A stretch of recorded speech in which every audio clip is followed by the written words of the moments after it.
It's not simply a story of good guy versus bad guy. Instead, it's a story of pirates and merchants, evil versus evil, so it's something different.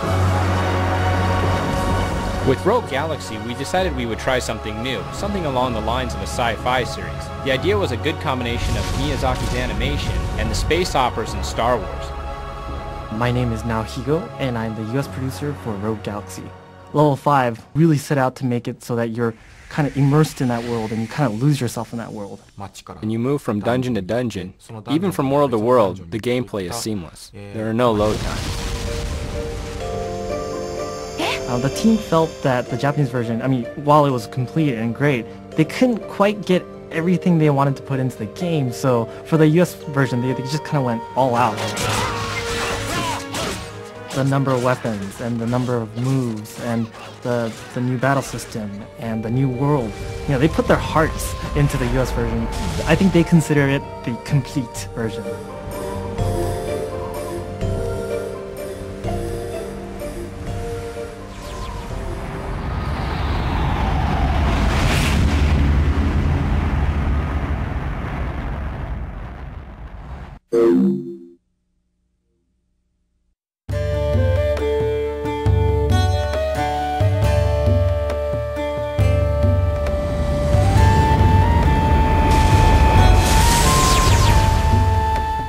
The main character, Jaster, he grew up on this desert wasteland, and he was raised by a priest.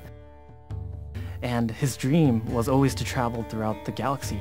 He would look up at the stars and go, one day I'm going to get up there. He starts out the game as very much the kid who wants to leave home. He's trying to find himself, and he's trying to find the galaxy, and he's trying to find the world, and he lives in this mythical place, but he's never had a chance to leave his own planet. So by a bunch of strange coincidences, he gets mistaken for somebody and pulled aboard a pirate ship where he gets a chance to kind of explore the galaxy and see all the wonderful things in the universe.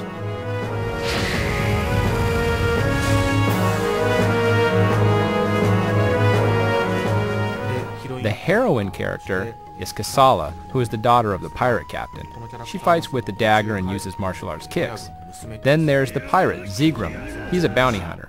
And there are robots and other aliens from other planets. There are a lot of playable characters. Lilica is from a jungle planet. And she's one of those warrior princess types, sexy but tough. And she's played by a really great voice actress, so I think everybody will enjoy it.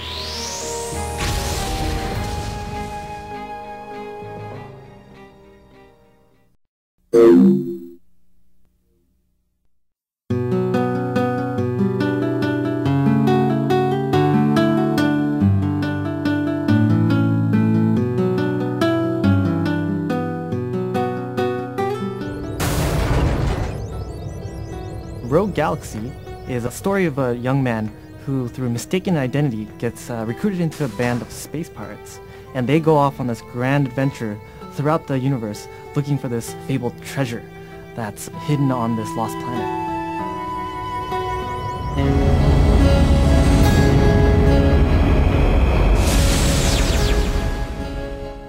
Jaster, the voice actor for Jaster, is played by Will Friedle. He is actually a great actor to work with because he's got a lot of energy. He's just got a nice instinct for, the situations, and he's able to play off of the little cues that we give him. He does a really good job in terms of kind of taking that information, processing it, and giving us the reads that we really want. The character that I play, his name is Jaster, and he starts out the game as very much the kid who wants to leave home. He's trying to find himself, and he's trying to find the galaxy, and he's trying to find the world, and he lives in this mythical place, but he's never had a chance to leave his own planet. Something is causing the problem in the village. If we can find the source, we can save the villagers. Please, Lilica, reconsider.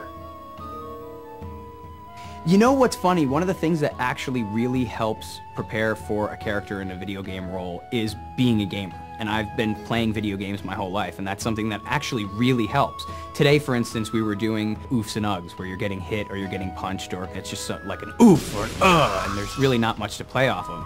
But when somebody in the booth then says, this is a specialty move, as a gamer in your head, you're going, okay, you know, this is hitting a whole bunch of buttons at one time to build up your power, and this is where the big move comes along. And you know that from an acting standpoint, that's something where that's where the big damage should be taken or damage should be given, so that that sound has to be, you know, kind of sharp or loud, and you can actually use your past history with playing video games to help you record the stuff that you're doing, and it's strangely enough very helpful to be a gamer to record the games.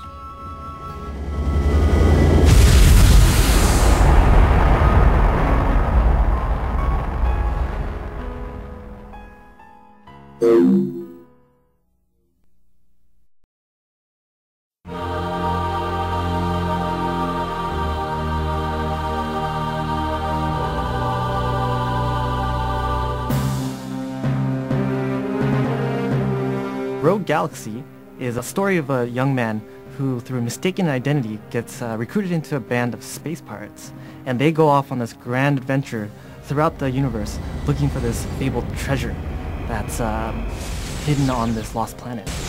The battle system in this game is an action RPG, so you have control over one character at any time during the battle. You can actually give other characters in your party commands by using the command system or the suggestion system. During the course of the battle, they'll actually offer you suggestions. Hey, Jaster, let me do this. Or, hey, let me use this item. You know, let me use this special attack. And it's up to the player to allow them to do that or not.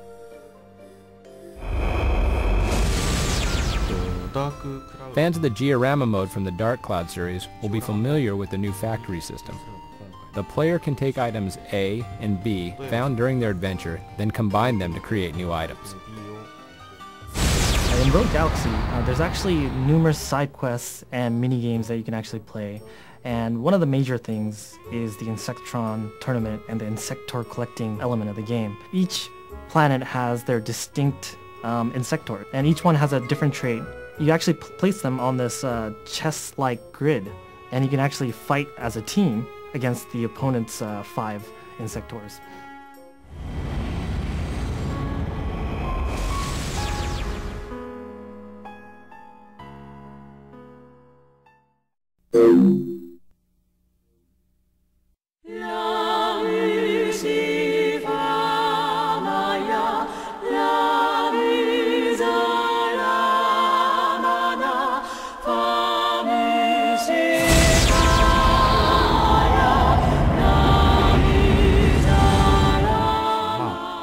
With Rogue Galaxy, we decided we would try something new, something along the lines of a sci-fi series. The idea was a good combination of Miyazaki's animation and the space operas in Star Wars.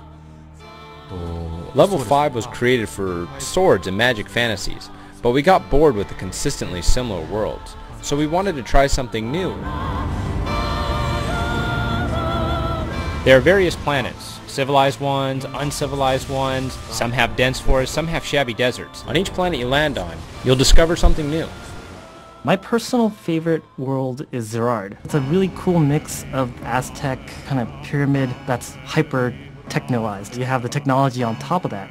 You see these runes and symbols throughout the world, yet you have space cars flying above you, and you have all these fantastic looking creatures that occupy that area. It's just a really cool blend of fantasy and technology. My favorite planet is the cyberpunk style planet. There's steam coming out from all over. The town is made of iron waste. It's a cool futuristic town with trains running through it symbolizing life. My second favorite planet is actually a brand new planet for the US version of the game. This wasn't in the Japanese version. And it's an entirely new planet, a water planet. 90% of the world is covered in ocean. I think everybody will really enjoy it.